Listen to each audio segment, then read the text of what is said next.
Hi hello welcome back to my YouTube channel. So ಇವತ್ತಿನ vlog ಹೇಗಿರುತ್ತೆ ಅನ್ನೋದನ್ನು ನಿಮ್ಮ ಜೊತೆ ನಾನು ಶೇರ್ ಮಾಡ್ಕೊತಾ ಇದ್ದೀನಿ. ನನ್ನ ವಾಯ್ಸ್ ಎಲ್ಲ ಚೆನ್ನಾಗಿ ಕೇಳಿಸ್ತಿದೆ ಅಂತ ನಾನು ಅಂದ್ಕೊಂಡಿದ್ದೀನಿ. ಸೊ ಇವತ್ತಿನ ದಿನ ಹೇಗಿದೆ ಅಂತಂದರೆ ನಂದು ಬೆಳಗ್ಗೆನೇ ಏನಾಗಿದೆ, ನಮ್ಮ ಮನೆ ಹತ್ರ ಮಳೆ ಎಲ್ಲ ಬರ್ತಾ ಇದೆ. ತುಂಬ ನೋಡ್ತಾ ಇರ್ಬೋದು ನೀವು ರೋಡ್ ಸೈಡು. ಅಮ್ಮ ಈಚೆ ರಂಗೋಲಿ ಹಾಕ್ತಿದ್ರು, ಇವತ್ತು ಒಳಗಡೆನೇ ರಂಗೋಲಿ ಹಾಕಿದ್ದಾರೆ. ಯಾಕಂದರೆ ಮಳೆ ಬರ್ತಿದೆ ಅಲ್ವಾ, ಸೊ ಹಾಗಾಗಿ ಹಾಕಿದ್ರು ವೇಸ್ಟ್ ಅಂತ ಅಂದ್ಕೊಂಡು ಒಳಗಡೆ ಆದರೆ ಏನೂ ಅಷ್ಟು ನೀರು ಬರಲ್ಲ ಅಂದ್ಬಿಟ್ಟು ಹಾಕ್ತಾಯಿದ್ದಾರೆ. ಇಲ್ಲಿ ಪಾಪು ಒಂದು 5:30ಗೆ ಎದ್ಬಿಟ್ಟಿರ್ತಾನೆ ನಮ್ಮ ಜೊತೆನೇ. ಏನು ಅಂತ ಗೊತ್ತಿಲ್ಲ, ನಾನು ಎದ್ದೆ ಅಂದರೆ ಸಾಕು ಅವನು ಎದ್ಬಿಟ್ಟಿರ್ತಾನೆ. ಎದ್ದು ಅವನು ಆಟ ಆಡ್ಕೋತಾ ಕೂತಿದ್ದ, ನಾನು ಕಸ ಹೊಡಿತಾ ಇದ್ದೆ ಅಲ್ವಾ. ಸೊ ಹಾಗಾಗಿ ಇವತ್ತಿಂದು ಊಟ ನಂದು ರೊಟ್ಟಿ ಮತ್ತು ಜವಳಿಕಾಯಿ ಪಲ್ಯ, ಚಟ್ನಿ, ಸ್ವಲ್ಪ ಮೊಸರು. ಏನು ಚಟ್ನಿ ಅಂದರೆ ಹಸಿಮೆಣ್ಸಿಕಾಯಿ ಚಟ್ನಿ. ಇದು ಉತ್ತರ ಕರ್ನಾಟಕ ಸ್ಟೈಲು. ಇದು ಫೇವ್ರೇಟ್ ಉತ್ತರ ಕರ್ನಾಟಕದಲ್ಲಿ. ನೀವು ಎಲ್ಲೇ ಬಂದರೂ ಏನೇ ಬಂದರೂ ಆ ಚಟ್ನಿ ಇದ್ದರೆ ಅದು ಊಟನೇ ಫುಲ್ ಆಗಿಬಿಡುತ್ತೆ. ಹಸಿಮೆಣ್ಸಿಕಾಯಿ ಚಟ್ನಿ ಅಂದರೆ ಎಲ್ಲರದ್ದು 2 ಹೊಟ್ಟೆ ಅಂತ ಅಂದ್ಕೊಳ್ಬೋದು ನೀವು. ಸೊ ಆ ಥರ. ಅದಾದಮೇಲೆ ಮಧ್ಯಾಹ್ನ ಆಗಿತ್ತು ಅನಿಸುತ್ತೆ. ಆ ಟೈಮಲ್ಲಿ ನೆನ್ನೆ ನಾವು ಪೂರ್ತಿ ಕರೆಂಟ್ ಹೋಗಿದ್ದರಿಂದ ಮೋಟ್ರ್ ಹಾಕೋದಕ್ಕಾಗಿರಲಿಲ್ಲ, ನೀರು ಬಿಟ್ಟಿರಲಿಲ್ಲ ಅಲ್ವ. So motor ಹಾಕೋದಕ್ಕಾಗಿರಲಿಲ್ಲ. ಸೊ ಹಾಗಾಗಿ ನಮ್ಮ ಏನು ಮಾಡಿದ್ರು, ನೀರಿರಲ್ಲ ಅಂದ್ಬಿಟ್ಟು ನಮ್ಮ ಮನೆ ಹತ್ರ ಚೆನ್ನಾಗಿದೆ. ಸೊ ಹಾಗಾಗಿ ವಾಶ್ ಮಾಡ್ಕೊಂಬರ್ತೀನಿ, ಬಟ್ಟೆ ಎಲ್ಲ ತುಂಬ ಇದೆ ಅಂಥೇಳಿ. ಪಾಪು ಬೇರೆ ಮಲ್ಕೊಂಡಿದ್ದೆ ಅಲ್ವಾ. ಸೊ ಪಾಪು ಮಲ್ಕೊಂಡಾಗಲೇ ನಮ್ಮಮ್ಮ ಸ್ವಲ್ಪ ಫ್ರೀ ಆಗ್ತಾರೆ. ಸೊ ಹಾಗಾಗಿ ಅಮ್ಮ ಬಟ್ಟೆ ವಾಶ್ ಮಾಡ್ಕೊಂಬರ್ತೀನಿ ಅಂತ ಹೋಗಿದ್ರು. ಅಲ್ಲೇ ಒಂದು ಆಂಟಿ, ಎದುರುಗಡೆ ಆಂಟಿ, ಅವರು ಬಂದ್ಬಿಟ್ಟು ಹೇಳ್ತಾಯಿದ್ರು, ಇಲ್ಲ ನಮ್ಮ ಪಾಪು, ಅವ್ರಿಗೂ 2 ಮಕ್ಕಳಿದ್ದಾರೆ. ಸೊ ಅವರು ಹೇಳ್ತಾಯಿದ್ರು, ನಮ್ಮ ಪಾಪು ದೊಡ್ಡವನು ಆಟಾಡ್ತಾ ಅವ್ರದ್ದು ದೇವ್ರು ತಿಕ್ಕೋದಿದೆಯಲ್ವ ಚಂಬು, ಅದನ್ನು ಪೂಜೆ ನೀರನ್ನು ಆಚೆ ಹಾಕ್ಬಾ ಗಿಡಕ್ಕೆ ಅಂತಂದರೆ ಅವ್ನು ಬಂದು ಚಾನಲ್ಗೆ ಹಾಕಿದ್ದಾನೆ. ಅದು ಕೆಳಗಡೆ ಮಿಸ್ ಆಗಿ ಜಾರಿ ಬಿದ್ದುಬಿಟ್ಟಿದೆ. ಸೊ ಅದನ್ನು ಅವರು ಎಕ್ಸ್ಪ್ಲೇನ್ ಮಾಡ್ತಾ ಇದ್ದಾರೆ ಅವರಲ್ಲಿ. ಇಲ್ಲ ಆಂಟಿ, ಈ ಥರ ಹಿಂಗೆ ಬೀಳಿಸ್ಬಿಟ್ಟಿದ್ದಾನೆ, ನಾನು ಲಾಸ್ಟ್ ಟೈಮು ಕೂಡ ಹಿಂಗೆ ತಗೊಂಡಿದ್ದೆ. ಸೊ ಮತ್ತು ತಿರ್ಗಾ ಈಗ ಮಂಗೆ ಬೀಳಿಸ್ಬಿಟ್ಟಿದ್ದಾನೆ ಅಂತ ಹೇಳ್ತಾಯಿದ್ರು. ನೋಡ್ತಾ ಇರ್ಬೋದು ನೀವಲ್ಲಿ ಹೇಗೆಲ್ಲ ಅವರು ಸೆಟಪ್ ಮಾಡ್ಕೊಂಡಿದ್ದಾರೆ ಅಂದರೆ ಅವ್ರು ಯಾವಾಗಲೂ ಅಲ್ಲೇ ವಾಶ್ ಮಾಡ್ತಾರೆ ಅಲ್ವಾ. ಸೊ ಹಾಗಾಗಿ ಬೇರೆ ಮನೆ ಹತ್ರ ನಮ್ಮಮ್ಮ ಹೋಗಿ ವಾಶ್ ಮಾಡ್ಕೊಂಬಂದರು, ಯಾಕಂದರೆ ನೀರು ಇರಲಿಲ್ಲ ಅಲ್ವಾ. ಸೊ ಹಾಗಾಗಿ ನಮ್ಮಮ್ಮ ಯಾವಾಗಲೂ ವಾಶ್ ಮಾಡಲ್ಲ, ಸಾಮಾನ್ಯವಾಗಿ ಮನೆ ಹತ್ರನೇ ವಾಶ್ ಮಾಡ್ಕೊಂಡ್ಬಿಡ್ತಾರೆ. ಸೊ ಹಾಗಾಗಿ ಯಾಕಂದರೆ ಅವ್ರು ಇಬ್ಬರೇ ಅಲ್ವಾ ಇರೋದು. ಸೊ ಹಾಗಾಗಿ ಭಾಳ ಏನು ಬಟ್ಟೆ ಇರೋದಿಲ್ಲ, ಡೈಲಿ ವಾಶ್ ಮಾಡ್ಕೊಂಡು ಬಿಡ್ತಾರೆ. ಬಟ್ ನಾವಿವಾಗ ಇರೋದ್ರಿಂದ ಪಾಪು ತುಂಬ ಬಟ್ಟೆ ಹಾಕ್ತಾವಲ್ವ. ಸೊ ಹಾಗಾಗಿ ಬಟ್ಟೆ ಜಾಸ್ತಿ ಆಗುತ್ತೆ, ನೀರು ಜಾಸ್ತಿ ಬೇಕಾಗುತ್ತೆ. ಸೊ ಹಾಗಾಗಿ ಅದು ಯಾವತ್ತೂ ಹೋಗ್ತಿರ್ಲಿಲ್ಲ. ನೆನ್ನೆ ನೀರು ಬಿಟ್ಟಿರಲಿಲ್ಲ ಅಂತ, ಕರೆಂಟ್ ಇರಲಿಲ್ಲ ಅನ್ನೋ ಕಾರಣಕ್ಕೆ ನೀರು ಬಿಟ್ಟಿರಲಿಲ್ಲ. ಸೊ ಹಾಗಾಗಿ ಹೋಗಿದ್ರು ಅಷ್ಟೇ. ಆಮೇಲೆ ಅದಾದಮೇಲೆ ಬಟ್ಟೆ ವಾಶ್ ಮಾಡ್ಕೊಂಬಂದು ಒಣ ಹಾಕ್ತಾಯಿದ್ರು. ಅದೇ ಟೈಮಲ್ಲೇ ನಮ್ಮಮ್ಮ ಫೋನ್ ಮಾಡಿದ್ರು, ಕೊಟ್ಟೆ ಅದಕ್ಕೆ. ಆಮೇಲೆ ಸ್ವಲ್ಪ ಏನು ಮಾಡೋದು ಅಂತ ಸ್ವಲ್ಪ ಸ್ನ್ಯಾಕ್ಸ್ಗೆ ಆಗಿ ಮ್ಯಾಂಗೋ ತಿಂದ್ಕೊಂಡೆ. ಅದಾದಮೇಲೆ ಮಧ್ಯಾಹ್ನ ಲಂಚಿಗೆ ನಾನು ಏನು ಮಾಡೋದು ಅಂತ ಯೋಚನೆ ಮಾಡ್ತಿರುವಾಗ, ಯಾಕೆ ನಾನು ಒಂದು ಟ್ರೈ ಮಾಡಬಾರ್ದು ಅವಲಕ್ಕಿ ಬಾತ್ ಅಂತ ಹೇಳಿ. ಸೊ ಅದಕ್ಕೆ ಏನೇನು ಬೇಕು ಅನ್ನೋದನ್ನು ನಿಮಗೆ ತೋರಿಸ್ತಾ ಇದ್ದೀನಿ. ಆ್ಯಸ್ ಯೂಶ್ವಲ್ ಈರುಳ್ಳಿ, ಟೊಮೊಟೊ, ಹಸಿಮೆಣ್ಸಿಕಾಯಿ, ಕರಿಬೇವು, ಕೊತ್ತಂಬರಿ, 1 ಬೌಲ್ ಆಗೋಷ್ಟು ಅವಲಕ್ಕಿನ ತೊಗೊಂಡಿದ್ದೀನಿ. ಸೊ ನಾನೀಗ ಹೇಗೆ ಮಾಡೋದು ಅನ್ನೋದನ್ನು ನಿಮ್ಗೆ ತೋರಿಸ್ತಿದ್ದೀನಿ. 2 ಸ್ಪೂನು ಎಣ್ಣೆ ತೊಗೊಂಡಿದ್ದೀನಿ. ಸೊ 2 ಸ್ಪೂನ್ ಎಣ್ಣೆ ಅದು ಕಾದಾದಮೇಲೆ ಸ್ವಲ್ಪ ಸಾಸಿವೆ, ಸ್ವಲ್ಪ ಜೀರಿಗೆ ಹಾಕ್ಕೊಂಡು ಚೆನ್ನಾಗಿ ಫ್ರೈ ಮಾಡ್ಕೊತಾ ಇದ್ದೀನಿ. ಚೆನ್ನಾಗಿ ಫ್ರೈ ಆದಮೇಲೆ ಈರುಳ್ಳಿ ಮತ್ತು ಟೊಮೊಟೊ, ಕರಿಬೇವು, ಕೊತ್ತಂಬರಿನೂ ಕೂಡ ಅದಕ್ಕೆ ಆ್ಯಡ್ ಮಾಡ್ಕೊತಾ ಇದ್ದೀನಿ. ನೋಡ್ತಾ ಇರ್ಬೋದು ನೀವು, ಎಲ್ಲ ಚೆನ್ನಾಗಿ ಫ್ರೈ ಆದಮೇಲೆ ನಾನು ಹಾಕ್ತಾಯಿದ್ದೀನಿ. ಯಾಕೆ ಅಂದರೆ ಇದು ತಿಂಡಿ ಅಲ್ವಾ, ಬಾತ್ ಆಗಿರೋದ್ರಿಂದ ಸ್ವಲ್ಪ ಚೆನ್ನಾಗಿ ಎಲ್ಲನೂ ಫ್ರೈ ಆದ್ರೇ ಅದು ಟೇಸ್ಟ್ ಸಿಗುತ್ತೆ. ಎಣ್ಣೆ ಬಿಟ್ಕೋಬೇಕು, ಅದು ಆವಾಗಲೇ ಟೇಸ್ಟ್ ಸಿಗೋದು, ಆಯಿತಾ. ಇದು ಅವಲಕ್ಕಿ ಬಾತಿಗೆ ಮಾತ್ರ. ಇದು ನಾನು ಯಾವತ್ತೂ ಟ್ರೈ ಮಾಡಿಲ್ಲ, ನನಗೆ ಅವಲಕ್ಕಿ ಬಾತ್ ಮಾಡ್ತಾರೆ ಅನ್ನೋದು ಗೊತ್ತಿಲ್ಲ. ನಮ್ಮಮ್ಮ ನನಗೆ ರೆಸಿಪಿನ ಹೇಳ್ಕೊಟ್ರು.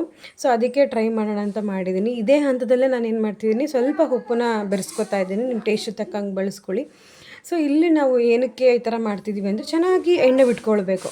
ಚೆನ್ನಾಗಿ ಎಣ್ಣೆ ಎಷ್ಟು ಬಿಟ್ಕೊಳ್ಳುತ್ತೋ ಅದು ಕುದ್ದು ಫ್ರೈ ಆದಮೇಲೆ ಅಷ್ಟು ಟೇಸ್ಟ್ ಚೆನ್ನಾಗಿ ಬರುತ್ತೆ ಅನ್ನೋದು ನಮ್ಮಮ್ಮನ ಕಾನ್ಸೆಪ್ಟು.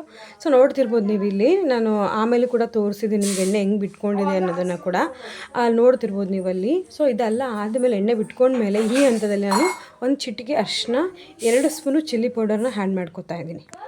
ಅದಾದಮೇಲೆ ನಾವು ಬಿಸಿಬೇಳೆಬಾತ್ ಪೌಡ್ರು ಮನೆಯಲ್ಲೇ ಮಾಡಿರ್ತಾರೆ ಮಮ್ಮಿ. ಸೊ ಅದನ್ನು 1 ಸ್ಪೂನನ್ನು ಹಾಕೋತಾ ಇದ್ದೀನಿ. ಸೊ ಇದನ್ನು ನಾವು ಚೆನ್ನಾಗಿ ಮತ್ತೆ ಫ್ರೈ ಮಾಡ್ಕೋಬೇಕು. ಅದು ಕೂಡ ನಮಗೆ ಹೇಗೆ ಅಂತಂದರೆ ಎಣ್ಣೆ ಬಿಟ್ಕೊಳ್ಳೋವರೆಗೂ ಕೂಡ ನಾವು ಚೆನ್ನಾಗಿ ಫ್ರೈ ಮಾಡ್ಕೋಬೇಕು. ನೀವಿಲ್ಲಿ ಅಂದ್ಕೊಳ್ಬೋದು ಏನು ಇಷ್ಟೊಂದು ಫ್ರೈ ಮಾಡ್ತಾನೆ ಇದ್ದಾರೆ, ಸ್ಪೂನು ಬಿಡ್ತಾನೆ ಇಲ್ಲ ಅವರು ಅಂತ. ಬಟ್ ನಾವು ಅಷ್ಟು ಮಾಡಿದ್ರೇ ಅಷ್ಟು ಟೇಸ್ಟ್ ಸಿಗುತ್ತೆ. ಬಿಕಾಸ್ ಅಲ್ಲಿ ಯಾಕಂದರೆ ನಾವು ನೀರನ್ನು ಆ್ಯಡೇ ಮಾಡಿಲ್ಲ.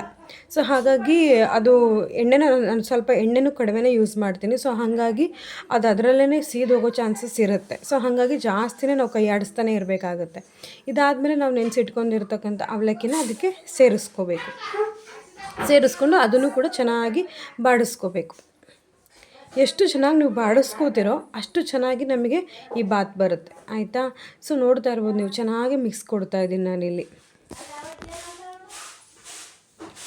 ಸೊ ನಾನು ಅಂದ್ಕೊಂಡಿದ್ದೀನಿ ಈ ಥರ ಈ ವಿಡಿಯೋಸ್ ಎಲ್ಲ ನಿಮ್ಗೆ ಇಷ್ಟ ಆಗ್ತಿದೆ ಅಂತ. ಏನಾದರೂ ನಿಮಗೆ ಯಾವ ಥರ ಕಂಟೆಂಟ್ ಬೇಕು ಅನ್ನೋದನ್ನು ಕೂಡ ನೀವು ಕಮೆಂಟ್ ಮಾಡಿ ನನಗೆ ಹೇಳ್ಬೋದು. ನಾನು ಅದೇ ಥರ ವಿಡಿಯೋ ಹಾಕೋದಕ್ಕೆ ಟ್ರೈ ಮಾಡ್ತೀನಿ, ಆಯಿತಾ. ಚೆನ್ನಾಗಿ ಬರ್ತಾಯಿದೆ ಅಂತ ನಾನು ಕೂಡ ಅಂದ್ಕೊಂಡಿದ್ದೀನಿ. ಸೊ ಈಗ ನಾನು 2 ಗ್ಲಾಸಷ್ಟು ನೀರನ್ನು ಹಾಕೋತಾ ಇದ್ದೀನಿ. ಚೆನ್ನಾಗಿ ಅದು ಫ್ರೈ ಆದಮೇಲೆ ಒಂದು ಕುದಿ ಬರಬೇಕು, ಆಯಿತಾ. ಅದಾದಮೇಲೆ 2 ಗ್ಲಾಸಷ್ಟು ನೀರು ಹಾಕ್ಕೊಂಡ್ಮೇಲೆ ನೋಡ್ತಾ ಇರ್ಬೋದು ನೀವು, ಈ ಥರ ಕನ್ಸಿಸ್ಟೆನ್ಸಿಗೆ ಬರಬೇಕು. ಅದು ಈ ಥರ ಬಂದಾದಮೇಲೆ ಲಾಸ್ಟಲ್ಲಿ ನಾನು ಕೊತ್ತಂಬರಿನ ಸೇರಿಸ್ಕೊತಾ ಇದ್ದೀನಿ, ನೋಡ್ತಾ ಇರ್ಬೋದು. ಸೊ ಈಗ ನಮ್ಮ ಅವಲಕ್ಕಿ ಬಾತ್ ರೆಡಿಯಾಗಿದೆ, ನೋಡ್ತಾ ಇರ್ಬೋದು. ತುಂಬಾ ಟೇಸ್ಟಿಯಾಗಿತ್ತು. ನೀವು ಒಂದ್ಸಲ ಟ್ರೈ ಮಾಡಲೇಬೇಕು, ಮಸ್ಟ್ ಆ್ಯಂಡ್ ಶುಡ್. ನನಗೆ ಕಮೆಂಟ್ ಮಾಡಲೇಬೇಕು, ಆಯಿತಾ. ಸೊ ಇದಾದಮೇಲೆ ಟೀ ಟೈಮಲ್ಲಿ ನಾನು ಪಾಪಗೆ ಹಾಲು ಮಾಡಿಕೊಟ್ಟಿದ್ದೆ. ಸೊ ಅದೇ ಟೈಮಿಗೆ ಎದುರುಗಡೆ ಮನೆ ಪಾಪನೂ ಕೂಡ ಬಂದಳು. ಸೊ ಅವಳ ಜೊತೆ ಅವನು ಹಾಲು ಕುಡಿತಾ ಇದ್ದ. ಒಬ್ಬನೇ ಆಗಿದ್ರೆ ಕುಡಿತಿರಲಿಲ್ಲ. ಸೊ ಹಾಗಾಗಿ ಆ 1 ಗ್ಲಾಸ್ ಕುಡಿಸೋದಕ್ಕೆ ನಾವು ತುಂಬ ಸಾಹಸ ಮಾಡಬೇಕು. ಸೊ ಹಾಗಾಗಿ ಅವಳಿಗೂ ಸ್ವಲ್ಪ ಕೊಟ್ಬಿಟ್ಟು ಇವನಿಗೂ ಕೊಟ್ಟು ಕುಡಿಸ್ತಾ ಇದ್ವಿ. ಅದಾದಮೇಲೆ ಸ್ವಲ್ಪ ನನಗೆ ಕೆಲಸ ಇತ್ತು, ಅಂದರೆ ನೋಟ್ ಮಾಡ್ಕೋಬೇಕಾಗಿತ್ತು. ಯಾಕಂದರೆ ನಾನು ಇವಾಗ ಯೂಟ್ಯೂಬ್ ಸ್ಟಾರ್ಟ್ ಮಾಡಿರೋದ್ರಿಂದ ನನಗೆ ಅಷ್ಟು ಏನೇನು ಮಾಡಬೇಕು ಅನ್ನೋದು ಐಡಿಯಾ ಇರೋದಿಲ್ಲ, ಸಡನ್ನಾಗಿ. ಸೊ ಹಂಗಾಗಿ ನಾನು ಮುಂಚೆನೇ ಏನು ಮಾಡಬೇಕು ಏನು ಅಂತೆಲ್ಲ ಮಾಡ್ಕೊಂಡು ಬರ್ಕೋತಾ ಇದ್ದೆ. ನೋಡ್ತಾ ಇರ್ಬೋದು ನೀವು, ನೆಕ್ಸ್ಟ್ ಏನು ಮಾಡಬೇಕು ಅನ್ನೋದ್ರ ಬಗ್ಗೆನೂ ನಾನು ನೋಟ್ ಮಾಡ್ಕೋತಾ ಇದ್ದೀನಿ. ಸೊ ಅದೆಲ್ಲ ಆದಮೇಲೆ ಈಚೆ ನೋಡಿದ್ರೆ ನಾನು ಏನು ಮಾಡ್ತೀನಿ, ಪಾಪು ಕಾಣಿಸ್ತಿಲ್ವಲ್ಲ, ಸೈಲೆಂಟಾಗಿದೆ ಮನೆ ಅಂತ ನೋಡಿದ್ರೆ, ಇಲ್ಲಿ ನೋಡಿ ಆ್ಯಕ್ಚುಲಿ ನಮ್ಮಮ್ಮ ಟೈಲರ್, ಆಯಿತಾ. ಬಟ್ಟೆ ಎಲ್ಲ ಸ್ಟಿಚ್ ಮಾಡ್ತಾರೆ, ಬ್ಲೌಸಸ್ ಎಲ್ಲ ಸ್ಟಿಚ್ ಮಾಡ್ತಾರೆ. ಅಮ್ಮ ಅದೇನೋ ಲೇಸ್ ಅನಿಸುತ್ತೆ, ಅದನ್ನೆಲ್ಲ ಕಿತ್ಬಿಟ್ಟು ಹೊರಗಡೆ ನೀರೆಲ್ಲ ಹಾಕ್ಬಿಟ್ಟು ಬಂದು ಅದೆಲ್ಲ ಕಿತಾಪತಿ ಮಾಡಿದ್ದಾರೆ.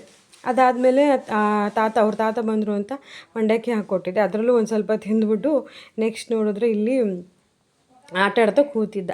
ಸೊ ಅದಕ್ಕೆ ಅಮ್ಮ ಈ ಟೈಮಲ್ಲಿ ಏನು ಮಾಡೋದು ಅಂತ ಕೂತಿದ್ರು. ಒಂದು ಬ್ಲೌಸ್ ಎಲ್ಲ ಇದು ಸೀರೆ ಬಂದಿತ್ತು ಪಾಲ್ಸ್ ಹಚ್ಚೋದಕ್ಕೆ. ಸೊ ಅದಕ್ಕೆ ಏನು ಮಾಡೋದು ಅಂತ ಅವ್ರ ತಾತ ಕರ್ಕೊಂಡು ಹೋಗಿದ್ರಲ್ವ, ಆ ಟೈಮಲ್ಲಿ ಪಾಲ್ಸ್ ರೆಡಿ ಮಾಡ್ಕೋತಾ ಇದ್ರು ಅಮ್ಮ. ಬೇಗ ಹಚ್ಬಿಡ್ತೀನಿ, ಆಮೇಲೆ ಅವ್ನು ಬಂದರೆ ಆಗೋದಿಲ್ಲ ಅಂತಂದೇಳಿ. ಆ್ಯಕ್ಚುಲಿ ನಾವಿರೋದ್ರಿಂದ ಅಮ್ಮ ಯಾವುದೂ ಬಟ್ಟೆ ಹೊಲಿಯೋ ಕೆಲಸ ಮಾಡ್ಕೊತಿರ್ಲಿಲ್ಲ, ಯಾಕಂದರೆ ಅವ್ನು ಹೊಲಿಯೋಕ್ಕೆ ಬಿಡೋದೇ ಇಲ್ಲ. ಸೊ ಅದರಲ್ಲಿ ಕೆಳಗಡೆ ನಾನು ತೋರಿಸಿದ್ನಲ್ಲ ಬ್ಲೌಸಸ್ಸು, ಅದನ್ನ ಅಮ್ಮ ಸ್ಟಿಚ್ ಮಾಡಿ ಕೆಳಗಡೆ ಹಾಕಿದ್ರು, ಉಕ್ಸ್ ಹಚ್ಚಬೇಕು ಅಂತ ಹೇಳಿ. ಅವ್ನು ಉಕ್ಸ್ ಹಚ್ಚೋದಕ್ಕೆಲ್ಲ ಒಂದು ಪಾಲ್ಸ್ ಕೂಡ ಒಂದು ಹರಿದಿರೋದೇನೋ ಪ್ಯಾಂಟ್ ಹಿಡಿಬೇಕು ಅಂದ್ರೂ ಕೂಡ ಯೋಚನೆ ಮಾಡಬೇಕು ಅವನ ಕೈಯಲ್ಲಿ. ಹಂಗೆ ಮಾಡ್ತಾನೆ ಅವನು ನೋಡಿ. ಆಮೇಲೆ ಅವ್ರ ತಾತ ಕರ್ಕೊಂಡು ಬಂದರು. 1 ನಿಮಿಷನೂ ಅವನು ಕೆಳಗೆ ಇರ್ತಾ ಇಲ್ಲ, ಅವ್ರ ತಾತನ ಹತ್ರ ಇರ್ತಾ ಇಲ್ಲ. ನಾನು ಬರ್ತೀನಿ ಕರ್ಕೊ ಅಮ್ಮಮ್ಮ. ಕೊನೆಗೂ ಅವ್ರ ಅಮ್ಮಮ್ಮನ್ನ ಬಿಡಲಿಲ್ಲ ಹೊಲಿಯೋದಕ್ಕೆ. ಸೊ ಇದಾಗಿತ್ತು ಇವತ್ತಿನ ವ್ಲಾಗ್. ಇಷ್ಟ ಆದರೆ ಸ್ವಲ್ಪನಾದರೂ ಇಷ್ಟ ಆದರೆ ಲೈಕ್ ಮಾಡಿ, ಶೇರ್ ಮಾಡಿ, ಕಮೆಂಟ್ ಮಾಡಿ. Thank you for watching.